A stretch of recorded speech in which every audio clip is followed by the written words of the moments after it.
来到苏澳，你不晓得该往哪里去，该吃些什么？没关系，有我在地里长带你去品尝只有在地人会走的景点、会吃的店家。不要再相信网络上的介绍，相信我，一定会让你值回票价哦。来到苏澳怎么玩最好玩呢？今天我们邀请到了在地的里长，带我们走访苏澳最有味道的景点和美食，从过去的繁华到现在的转变，揭开属于苏澳的故事，让美好回忆 check in 你的脑海，跟着烟波 check in 宜兰。影片开始前，先订阅我们的 YouTube 频道，即享烟波专属优惠。上次我们去了台南，请当地里长带我们挖掘了好多在地人才知道的私藏美食和景点。还没看过影片的，赶快点右上方资讯栏去看看。而这次我们来到了宜兰苏澳，准备继续探索当地的秘境。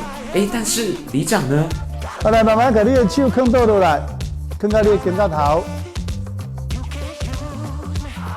大家好，我是苏澳镇苏南里的里长庄清宏。我的另外一个身份其实我是皮拉提斯的地板动作的国际认证的教练。我从出生到现在可以说是没有离开苏澳。那我之前是在广播电台上班，我是每天早上大概5点就起床，从家里面搭火车到台北，下班再从台北搭火车回苏澳，我这样连续通车通了19年之后，才有机会调回宜兰。游客来到苏澳，其实我们有几家必吃的美食。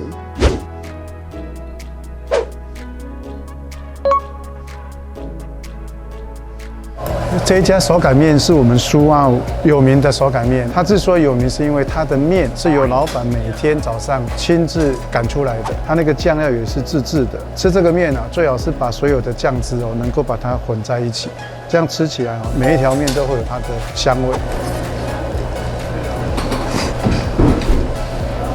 它这个面因为是自己用手工擀制的，跟一般外面用的机器制作的方式是完全不一样，比较有嚼劲。经过热水穿烫之后，它不会烂，吃得出来是手工的味道。通常来这边就是干面、馄饨汤基本的一个配备，整个面跟酱料配在一起，用嘴巴来形容不出来。所以真的是希望游客如果到这里来，能够自己亲自来尝一尝。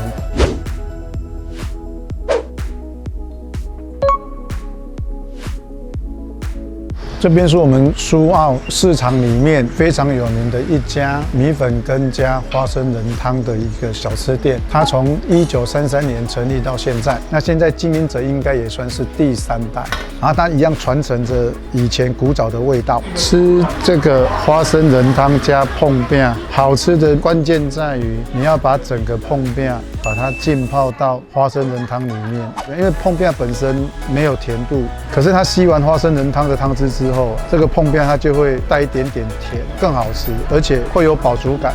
它卖到下午3点，很多都把它当成是下午茶的点心，就可以一边吃一边泡。因为它椪饼的底层比较厚，它吃起来一样会有一点点的脆度。它的花生仁汤是热的，这个椪饼不是1年4季都有，它有季节性。它从每年的9月份开始，到隔年的3月底，夏天它是因为天气的关系，你天气热，来这边泡完冷泉之后，来这一家店吃一下他们这边的清冰，也是一种很好的享受。北回铁路还没通车之前，苏澳是往花莲最重要的一个城市，货运跟客运都是从苏澳往花莲，它是属于最繁荣的地方。所以我们刚刚介绍的那一些从小吃到大的一些美食，都是在火车站附近。北回铁路通车之后，苏澳镇没落了一次；雪山隧道通车之后，苏澳也曾经又再繁荣一次。但是以目前苏澳镇其实又开始没落了，为什么？因为苏花改通车了，还好我们苏澳有一个全世界唯2的冷泉，让游客有机会来苏澳泡泡冷泉。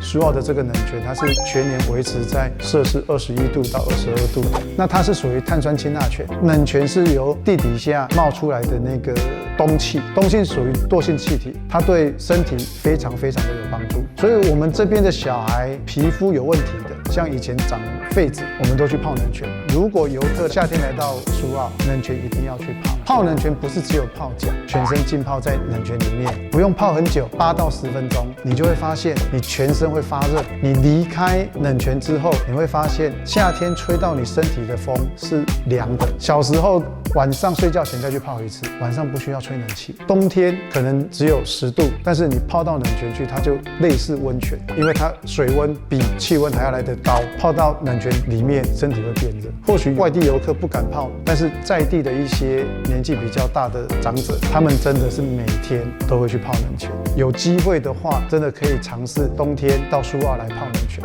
从台北总公司回到宜兰分台之后，我就参加了我们苏澳慢跑。它是由一群喜欢跑步的一些同好组成的一个团体。那我也在这几年的时间之内，我也去参加了2次的全马，然后大概20-20次的半马。透过跑步培养自己身体的肌耐力。我们前有苏澳公路，后有七星岭。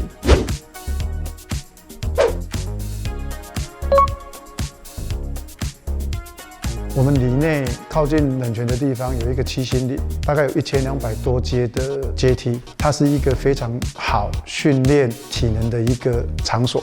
好，我们现在所在的位置就是我们苏澳七星岭的入口，一路上去会有6个1星到6星的一个平台，可以看到苏澳镇不同高度、不同的风景哦。那到了6星之后，还有一段路可以从6星走到新岭公园，可以看得到龟山岛。爬山、跑步、运动对你的身体很好，有空就常常出来旅游，让自己的身体能够保持健康。民国30-40年，因为那个时候我也还没出生，只听我们当地的耆老在讲。关文全关大哥，他是我们以前社区的总干事，很多的照片都是从他的以前的相机里面找到的，然后带着各位去认识一下苏澳的景点。我拢会收集一寡旧的相片，我保留起来。无下摆要看这真也画10几年，画几10年。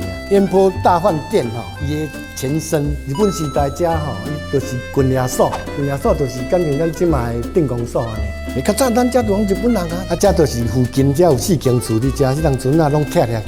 遮就是咱北回铁路未起好时阵遮就是旧的派出所、警察局就是啊。这条就是咱北美溪，即嘛做改苏澳溪。较早水真济，鱼也嘛真济嘛。这就是民国57年做第一摆做大水，这就是伫阿里山做阿里山桥的多大搁风台了，就我拢画我翕的，猛翕。烟坡前面的公园跟公园旁边的房子，其实它以前是警察宿舍。前面那家汽车旅馆的前身，是我们苏澳镇唯一一间戏院，叫做大兴戏院。可以想象，当初苏南里它真的是我们苏澳镇的一个行政中心。我们社区其实保有一些以前的老照片，然后透过在地的耆老，诉说他们那个年代，在他们小时候所认识的苏南里，有专人让外地的游客来认识真正的苏澳镇，而不是来这边就是走马看花。我们希望是真的让游客能够了解在地的一些文化，做一下所谓的深度旅游。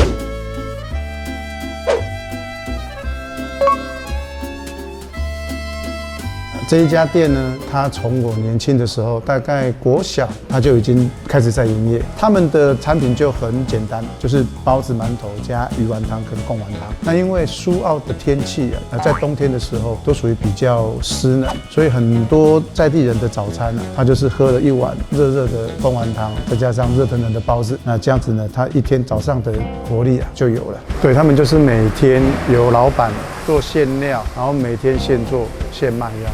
他们的包子的内馅它是整个用那个葱那个比较扎实，包子的皮是很软嫩的，越咬会越香，然后会有一点点的甜味这样。从中间直接这样撕开，加个2勺，然后就一口包子，然后一碗汤。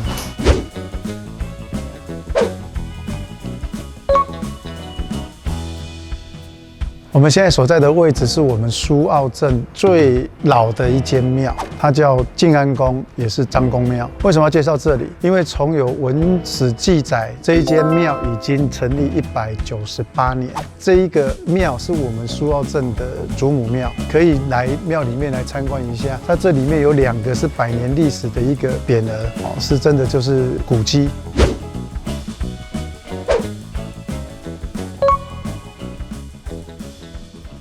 这个地方是我们张公庙对面的阿英鱼杂。OK， 你，哎，给咱介绍一下。好咱今日呐，旅客来到咱家，哎，左顶看到这是咱的鱼杂 A 餐。 A 餐的对。啊，鱼杂 A 餐，伊就是有6项。6项哎，6项阮店家上推荐的前6名的鱼仔的料理。OK， 咱这是啥？那个四风鱼肚，好吃哦。啊，这温料是咱家己做的。对啊，对。真脆嘞。对啊，哦很脆啊。这外口吃无的。真假的是我靠讲不那个是鱼尾巴哦。什么鱼仔会买？鲨鱼。鲨鱼尾。哎，来迄个挂鱼翅的。这挂鱼翅。哎呀。尾巴 QQ 的，然后还有鱼肉，真的很好吃。慢坡鱼。哎，这个有胶质的哦。看起来敢若果冻。哎呀，这个吃得漂亮哦。那个鲨鱼皮。无加工的。无加工，就是咱把鱼皮来滚起来就会。就变安尼。有机会来到苏澳，一定要来张公庙对面的阿英鱼杂，让你值回票价，对吧？对。按照我们刚刚所介绍的这一些行程、这一些美食，你可以发现这一些店家，他们都是经过了2、3代的经营者，才有办法存留下来的。他们所贩卖的产品其实都不花俏，他们就只有简单的几样东西，种类不多，但是他们的口味确实是非常的独特。来苏澳，你真的可以停留比较长的一段时间，好好的品尝苏澳在地的美食文化。希望你下次有机会能够透过导览带你深度旅游，让你认识真正的苏澳。也欢迎大家订阅烟波饭店 YouTube 频道。烟波 Check In 宜兰，吃喝玩乐一把抓。订阅我们，带你认识更多台湾在地好滋味。我们下期影片见啦！